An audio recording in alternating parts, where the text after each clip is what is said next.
Welcome back. This is part 2 of the introductory lectures. I should say about these lectures that most will be fairly short. I don't imagine many will go past 20 to 25 minutes. I like to keep them short, and what I attempt to do is flesh out the main points. I don't think I do you guys a service or myself in that sense by labouring over the points in a PowerPoint that you can see anyway. There's often notes with the PowerPoints, there's lots of material on Milo. We are, after all, attempting to make you more independent learners. However, what I do like to do is highlight some of the points that I think are the most important, and certainly the ones that I highlight during a lecture. If you do find these a little short and perhaps a little truncated in some respects, by all means email me. I can provide more detail if I need to. But for this series, this is literally the first week, and I do them week by week. I don't actually have a whole lot of these in advance. I simply want to start by looking at how this unit actually might help you succeed. And if you do have a look on the PowerPoint, there's a series of small amounts per slide, only because, for the most part, again, I like to think that these are only stepping stones. These are indicators of other things. So if you have a look on slide 7, for instance, essentially these are just pictures, and I think most of us can access not only what they mean, but what they mean to us personally. If I look at across those pictures, which is the reason I use them, most of those particular information sources, and there are many more than the ones put on here, I access on most days in different forms, and if I don't access them on a particular day, I simply might access them, the day after tomorrow, so to speak. But anyway, we have a range of ways of getting information. Probably the biggest point that I make, and I guess it's a statement almost, is that information is the basis of all our decision making. So, say for instance, I want to have a healthy breakfast. I'm going to choose a cereal that I know, in other words, that I have information about, that for instance is low in sugar, low in fat, and low in salt. Now, the reason I might consider these to be healthy, because I have a whole lot of information that's come through health sources or reports on the news, lifestyle magazines, etc. That these, and even obviously if I'm at university, I'll get medical journals, and research that's been done on these particular things. So I know, I have information about these things. So I then make a decision to get a healthier breakfast that has lower quantities or lower amounts of these particular things, and it's higher in other things, say for instance fibre, or it's vitamin or mineral rich, for instance.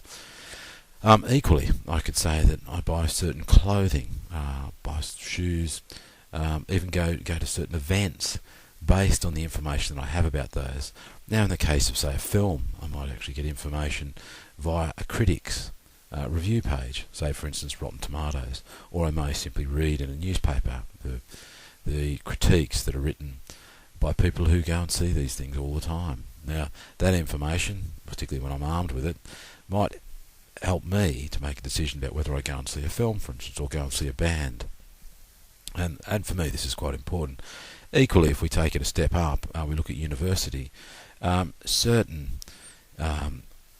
academics who've written about certain things will take a position, others will take others. Now, as a university student, I will get access to all these different positions, and hopefully over time and through understanding, and often through a lot of literally groundwork, I come to one of those positions. And it's informed by all positions, but I may have one central position which I favour. So again, I'm informed, I've had information, and it's helped me make a decision about what position I should take on a particular thing. And this, I think, goes for every aspect of our lives, whether we drive somewhere, go take a holiday at a particular time, etc. Anyway, I've posted a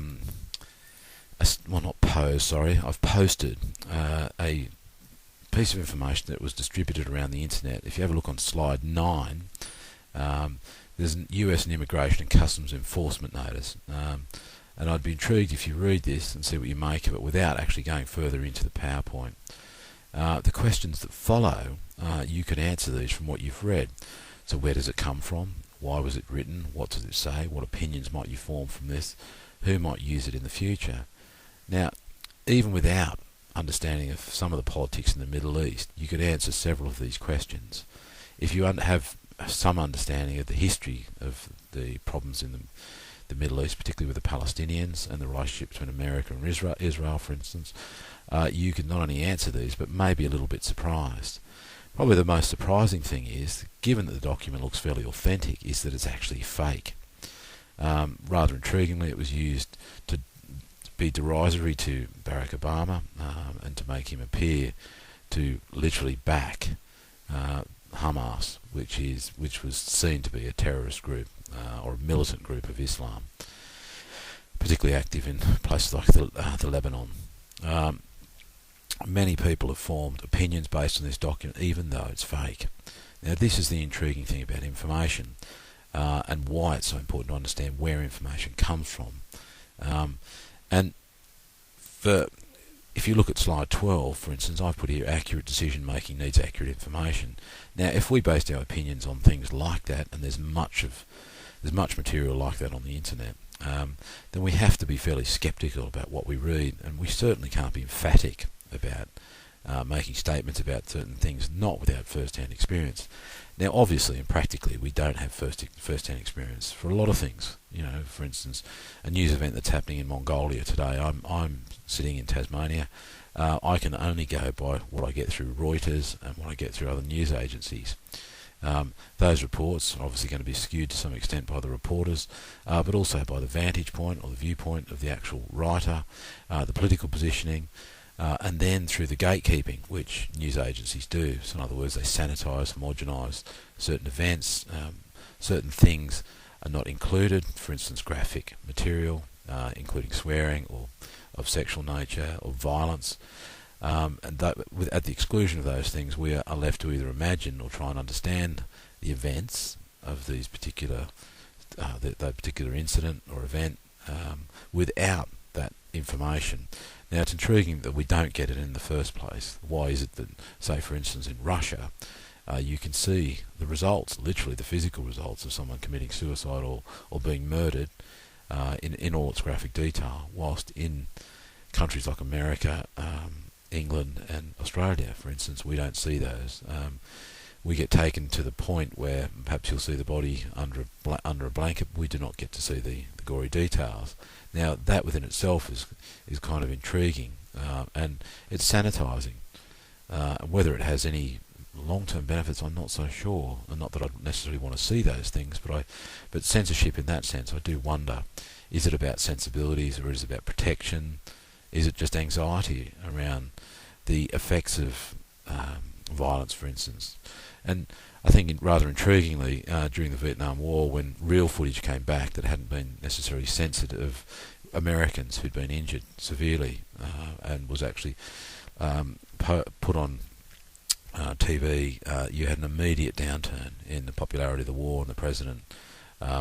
So I guess there is, I'm using the word protected or protective aspects of censoring material in a slightly ambivalent way.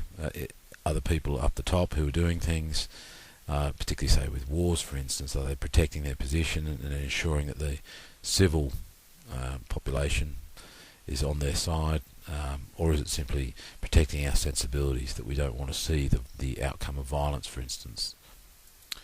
Anyway, getting back to the point, how do we get accurate information? And I've put on here 3 questions really. How do we find it? How do we know it's accurate? And how do we use it when we have found it? The first 2 are obviously critical to the whole process. I've posed a second proposition, which if you have a look at page 13, or slide 13, sorry, I've asked, it took 1760 years for the knowledge that was known in 250 AD to double. Currently is estimated that information doubles every 4 years. Now, at first instance, that might seem quite plausible, but the key thing is, as I've said in 14, how could we possibly know this particular thing is true? How could this have ever been calculated? Because we don't know what people knew in 250 AD, we only barely grasped some of the things that they knew in 1760. But the key thing is, so much of life is not necessarily measurable or quantifiable. So how do we measure what is known, what is knowledge at any one particular time? Very difficult to quantify. So as a statement, we couldn't say this is true, let alone quantify it. Anyway, back to the point. If we look at all the different spheres of our life, personal, professional and study, information is crucial to all of those things. And for me, I have to admit that in all those spheres, I have, maybe it's a modern malady, but such a profusion of different levels of knowledge that I find it often very difficult to I guess, corral and keep a hold of what information I know and how I then direct that into different spheres to be of use to me, because they're all very distinct. My personal life is very different from my professional life, as is my study life. And whether I'm out of formal study at the moment, but for me, I guess I'm always a student. I'm always curious. I'm always interested in information, and I'll take any opportunity to actually try and investigate or study something different that makes me think differently. And in that sense, that's why I said about the schedule possibly changing. If something interesting comes up, I like to actually try and inject it into the unit. Anyway, the premise for this whole unit is based on slide 16. Knowing how to find, evaluate and manage information is a crucial skill for success at university. In fact, I'd say it's the crucial one. I guess in tandem with being able to express that knowledge. So it's a case of retrieving, then expression or application of that knowledge. That's the crucial steps. Beyond that, beyond slide 16, there's a range of neat slides on what you encounter as a student when you first come to university. I'll skip some of these slides. Sorry.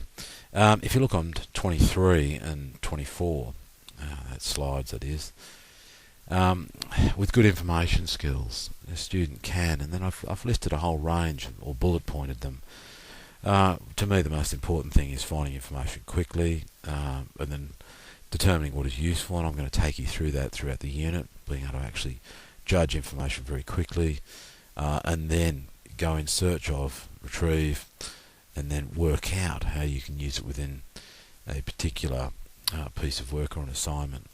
The key thing is this is a practical tool. This is about you finding and using a tool that actually helps you with your assessments and your exams. Secondary, and I would probably elevate this above the first if the first wasn't so practical and so vital, I guess, if you want to get through university, is about creating new understanding and knowledge. I'm a great believer in knowledge for knowledge's sake. I think because there is so much information out there and so much interesting stuff, why not be curious? And why not improve our understanding? In fact, for me, the 2 degrees that I've done, I think it was generally my understanding of those, not only the process of actually acquiring the understanding and knowledge, but also the process of being able to see the world through different eyes than the eyes that I began with, was the most important thing. And I guess what have I learned crucially from the whole process is the fact that I can look at a whole variety of information on a particular subject and not necessarily feel uncomfortable with the fact that there might be multiple answers. I don't have to have the exact answer. There may not be a right answer per se. And that being the case, then I can juggle a whole range of different positions. I don't necessarily have to side with any particular one, but I can come to the most informed position. And having that position, it might be frustrating for some people, because a lot of people like to be emphatic and like to have a fairly black and white view of the world. I don't, and that's another, I guess, benefit of studying, is that my eyes have been opened to possibilities, and maybe that's age as well, my age and experience, I guess.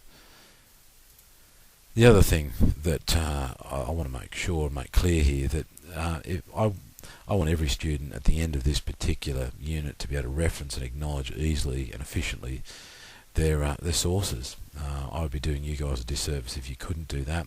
I have to say, though, that with referencing particularly, it's a fairly it's fairly easy to get your head round to begin with and become, I guess, reasonably proficient at it, but there's so many nuances and idiosyncrasies to referencing that you can't know it all at one time. And what I've found is that it's literally a kind of need-to-know basis, that what you're using at a particular time, you get to know quite well. And then when you move into, say, a different arena, and this is what happens, say for instance you're studying in one faculty, you go into another faculty, or you're doing a unit in another faculty, and they ask or demand for a different referencing system. If that's the case, then you have to adapt, and you obviously will be new to the new system, and even though often there are only small idiosyncrasies that you have to make allowance for, you still have to do that, or you'll lose marks on your assessments. So what I've found is that students, even after 13 weeks, some don't necessarily feel that confident about their referencing skills, but it builds over time. In other words, you become more proficient as you use it more. I suppose as a secondary thing, that acting ethically and responsibly and having integrity, being honest about your work. For me personally, I'd rather see a poorly written piece of work that's I guess inadequately referenced, but at least there's an attempt made, than seeing something that's actually been taken from somewhere else or someone else and put in the place and claimed to be the students. That, I guess, annoys me, because, like I said, at least if you submit a fairly poor piece of work, say by the measure of the rubric, that's not necessarily me saying that, then there's always an opportunity to actually look at how a student can change that particular work. And that's what I believe in change. I believe that people can get good at this particular work. It might be much more of a slog for some people, but over time you get better at it, and the better you get, the more accurate you get, and I guess potentially the more honest you get. You're willing to, I guess, front up to critiques of your work, and that's one thing I would recommend, is don't be too precious about your work. Your work is simply part of your expression. It's not you. When you get a mark back, for instance, say it's not necessarily a very good one, try not to take it too personally. Look more at the marker's remarks and the critique, and just attempt to change. Whatever you do, don't simply ignore what you've been told, because if it comes back to a marker, say a second assignment comes back to the marker with the same mistakes, the assumption is that you either haven't read it or you've ignored it, or resisted, and you'll get the same mark, and possibly even harsher, because you haven't taken on board the judgments and critique from the marker. The last thing, which is something I guess is the goal for all university students, is to become independent and confident as a student, that you simply can go on with your studies without the need for too much support. And of course there will always be support in some form or other, but ultimately you take on your study load, and you commit yourself to a process that is going to enrich your life. And any enrichment, to me, on any level, but particularly through knowledge, is a good thing, is a positive thing. The last few slides are not really worth commenting on. I think they're fairly self-evident. What I would like to say in terms of information sources, that really this unit projects you, or corrals you almost, into using the library full time for all your material. And as you'll discover, that is not such a bad thing. Having one portal where you can get a whole range of information that you otherwise wouldn't have access. And you guys as university students, particularly in UTAS, we subscribe to some of the most interesting journals, etc. in the world, and that being the case, I can't see why you wouldn't want to use those particular journals. I mean, I'd obviously recommend you go to the public library just for your own interests, but considering that basically all the material that is in the UTAS library, for instance, has been vetted by a whole range of people to make sure that it actually fulfills academic requirements, means that half your job is done. You don't have to scrutinise that material too hard to make sure that it's actually suitable for your purpose. What you do obviously have to do is ensure that it actually directly speaks to your purpose. So in other words, if you're writing an assessment on a particular thing, that you're not actually getting ancillary information that's not important to the main thrust of your argument, for instance. That, to me, you've already got half the job done by the library itself. So the emphasis here, and it'll get laboured often enough, is that you use the library system here in UTAS to find your information. In other words, take it easy on yourselves. Anyway, that's enough for this week. It was great for you to all be starting, and I hope that you'll all make it through to the end of the semester. Bye for now.